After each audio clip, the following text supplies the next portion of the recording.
Merci, Madame la Présidente. Bonjour à tout le monde. Alors, d'entrée de jeu, j'aimerais parler de soutien à domicile, un sujet qui nous concerne tous. Alors, la vérificatrice générale faisait déjà le constat en 2022 qu'on ne répondait pas aux besoins de toutes les personnes qui ont un besoin de soutien à domicile. La commissaire à la santé a indiqué qu'on répondait à un peu moins de 11 % des besoins. La chaire HEC Jacques Parizeau a fait une étude prospective pour les besoins à venir. Ça nous montre clairement qu'on n'est pas en mesure actuellement de répondre à tout le monde et ça va être difficile de le faire. La commissaire soulignait un point depuis l'adoption, en fait, de la politique pour maintenir les personnes aînées à domicile en 2003. La question de l'universalité du soutien à domicile n'a jamais été discutée publiquement. Alors, ma question, Madame la ministre, est-ce que vous comptez ouvrir le débat sur l'universalité ou non du soutien à domicile? Et en question 135 des crédits, c'est indiqué que le ministère va analyser les 16 recommandations du plan et élaborer un plan de mise en œuvre, les 16 recommandations du CSBE. Alors, est-ce que vous vous engagez à rendre publiques les recommandations que vous allez retenir et le plan que vous allez mettre en œuvre? Alors, Madame la Présidente, d'abord, permettez-moi de saluer l'ensemble des collègues députés et l'équipe ministérielle qui sont présents ici. Alors, concernant le rapport de la commissaire Santé-Bien-être, j'ai eu l'occasion de le mentionner à quelques reprises. Là, notre gouvernement a mandaté la commissaire pour qu'elle puisse faire vraiment une analyse exhaustive des services de soutien à domicile. Plusieurs recommandations ont été faites. On a eu l'occasion là, de prendre connaissance de l'ensemble de ces travaux, les différents rapports qui ont été déposés. Alors, dans les 16 recommandations, je peux vous dire qu'il y a déjà quand même plusieurs mesures qui sont faites. Je vais y aller avec celles qui sont déjà en cours, notamment le renforcement de nos liens avec les OBNL, avec les organismes communautaires, la formation des préposés en soutien à domicile, la diminution de la paperasse, de la bureaucratie, la révision de nos façons de faire, de nos processus. Cependant, il y a 3 mesures que je considère plus importantes, plus structurantes, que nous allons regarder de très près. La première mesure est celle de vraiment se doter au Québec d'une politique nationale sur les services de soutien à domicile. Donc, j'aurai l'occasion éventuellement de revenir à ce sujet-là, mais c'est clair que depuis la politique qui a été adoptée en 2003-2004, chez soi le premier choix, c'est clair qu'avec le vieillissement de la population, 20 ans plus tard, qu'on doit regarder la structure de nos services de soutien à domicile au Québec. Et donc, je m'engage à aller dans ce sens-là. Deuxième mesure extrêmement importante qui a été faite, qui est ressortie dans ce rapport, c'est vraiment l'importance de mieux se coordonner et d'identifier une porte d'entrée claire pour les services de soutien à domicile. Donc, on le sait, je suis sur le terrain régulièrement. Les aînés nous disent que c'est difficile de comprendre quels sont les services en soutien à domicile. Donc, on va regarder clairement d'ici 2025 pour s'assurer que les mécanismes d'accès en services de soutien à domicile soient d'abord bien compris par les usagers, extrêmement important, et naturellement, il y aura une réorganisation à ce niveau-là. Donc, ce sont des mesures importantes. Je ne veux pas faire le tour des 16 mesures, mais nous allons bientôt, j'ai eu l'occasion de m'entretenir avec Madame la commissaire Santé-Bien-être, et nous allons bientôt revenir sur les mesures qui sont retenues, lesquelles seront concernées à court terme et à moyen terme. Seront rendues publiques, celles que vous voulez, avec votre échéancier. Merci. Vous avez parlé de mieux se rapprocher des OBNL. Je pense, par exemple, au réseau des ESSAD. Alors, l'année dernière, à ce moment-ci, il y avait une demande des ESSAD dont je vous avais parlé. Vous aviez trouvé que c'était une excellente idée, mais c'est pas encore fait, c'est-à-dire en lien avec le crédit de maintien à domicile, parce que Actuellement, ce sont surtout les gens qui sont en RPA qui bénéficient du crédit de maintien à domicile parce que la RPA remplit les formulaires à leur place. Pour les autres personnes, c'est parfois plus difficile de le faire et les ESSAD disaient, bien, nous, on a déjà la confiance du gouvernement, on pourrait demander l'application du crédit au fur et à mesure de la facturation. Alors, où est-ce que vous en êtes là-dessus? Alors, excellente question. Puis, je pense que c'est vraiment important. Nos entreprises d'économie sociale en soutien à domicile jouent un rôle extrêmement important, que ce soit pour les aides domestiques, pour les menus travaux. Et là où on va aller plus loin avec nos entreprises d'économie sociale, j'ai eu l'occasion de le mentionner là, dans un forum dernièrement, c'est vraiment tout le volet du soutien aux activités quotidiennes, donc le soutien à la personne. Alors, ils ont le potentiel, ils ont la volonté d'aller de l'avant. Vous savez, avec le vieillissement de la population, les services de soutien à domicile ne peuvent pas reposer seulement sur nos équipes CLSC. C'est illusoire de penser ça. Il faut donc créer un écosystème du soutien à domicile et les ESSAD font partie de notre volonté. L'année dernière, on a eu l'occasion de faire une annonce importante pour rehausser leur budget. Ce budget-là est allé directement aux usagers.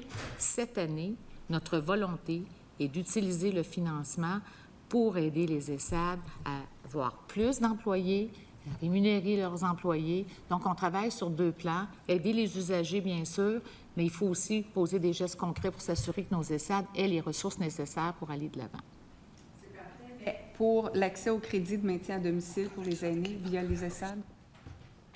Pour l'accès au crédit d'impôt soutien à domicile, vous avez tout à fait raison. On s'est aperçu que ce sont souvent les aînés qui vivent en RPA qui vont demander ce crédit d'impôt parce qu'ils sont dans un milieu extrêmement structurant.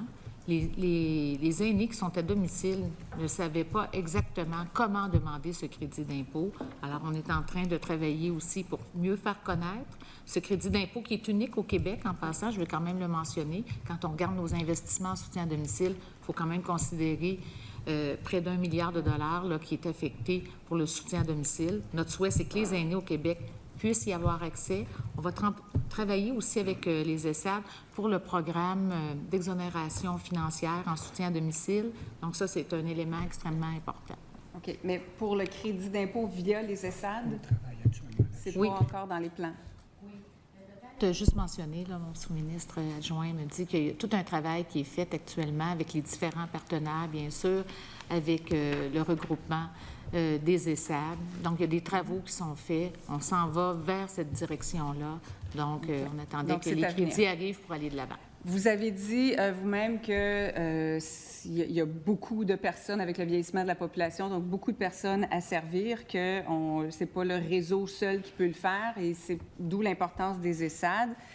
Il y a aussi des entreprises de soutien à domicile qui existent. Et là, il y a un flou actuellement parce que l'été dernier, durant les vacances de la construction, le 26 juillet, il y a un projet de règlement qui a été publié dans la Gazette officielle pour mettre fin au recours des agences de placement et à la main-d'œuvre indépendante. Le problème, c'est que les entreprises de soutien à domicile ne sont ni l'un ni l'autre. Ce ne sont pas des agences de placement, ce ne sont pas non plus de la main-d'œuvre indépendante. Mais elles ne sont pas mentionnées dans le règlement qui est paru dans la Gazette officielle. Et là, il y a un flou. Il y a certains CIS qui continuent de les utiliser. Il y en a d'autres qui ne le font pas. Il y a même, je dirais, presque une histoire d'horreur là, qui nous a été ramenée pour la Rive-Nord de Montréal.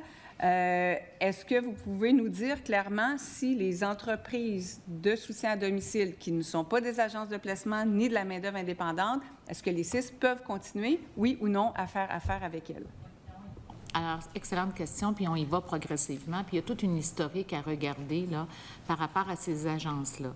Il y a certains établissements qui font affaire avec ce qu'on peut considérer comme des agences parce qu'ils n'ont pas ces catégories d'employés. Ils ont fait le choix, au fil des dernières années, de faire affaire avec certaines agences. Là, maintenant, on veut éliminer la main-d'œuvre indépendante dans nos établissements. Cependant, chaque établissement est en train de faire son plan d'action pour s'assurer d'atteindre cet objectif qui est extrêmement important. Donc, vraiment, de pouvoir être davantage autonome dans l'offre de services publics. Il y a des discussions actuellement en lien avec la main-d'œuvre indépendante et mon sous-ministre adjoint, M. Richard Deschamps, pourrait peut-être compléter sur les discussions qui sont en cours actuellement. Mais je ne suis pas intéressée à savoir pas dans le cadre de cette question-ci, la main-d'œuvre indépendante et les agences, mais vraiment les entreprises qui sont privées, mais qui sont des entreprises de soins à domicile, de soutien à domicile, qui ne sont pas des agences ni de la main-d'œuvre indépendante et qui ne sont pas mentionnées dans ce projet de règlement-là. Alors, c'est vraiment pour ces... Parce que ça, ce n'est pas des gens qui vont chercher des employés dans le réseau, là.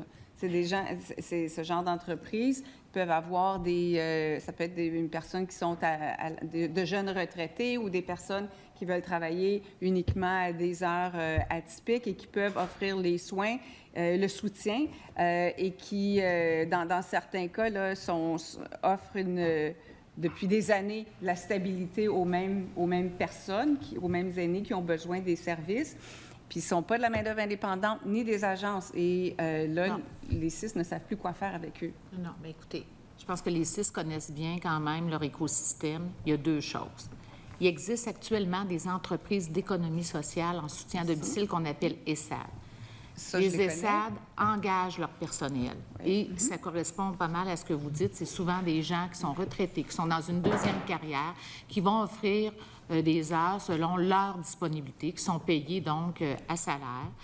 Donc, ils vont offrir une offre de service très précise. Puis c'est vrai que très souvent, ils accompagnent les mêmes personnes. Donc, il y a tout un lien de confiance qui se fait et ça, c'est important. Mais il y a aussi un autre phénomène où il y a de plus en plus d'entreprises privées en soutien à domicile. Donc, ça aussi, c'est une autre offre de service d'entreprises privées en soutien à domicile. Au moment où on se parle, donc, si les personnes veulent s'acheter des services au Québec, ils ont le libre choix de le faire, mais dans les programmes que je regarde actuellement, notre programme vise à vraiment intensifier l'offre de services des entreprises d'économie sociale, ESAD, et c'est là qu'on s'en va. C'est vraiment important. On veut donc mieux les financer et surtout, mieux s'arrimer aux différents CLSC. Il y a un mois, on était ici à Québec, les ESAD étaient présentes de toutes les régions du Québec et il y avait des représentants de tous les CLSC du Québec qui étaient présents.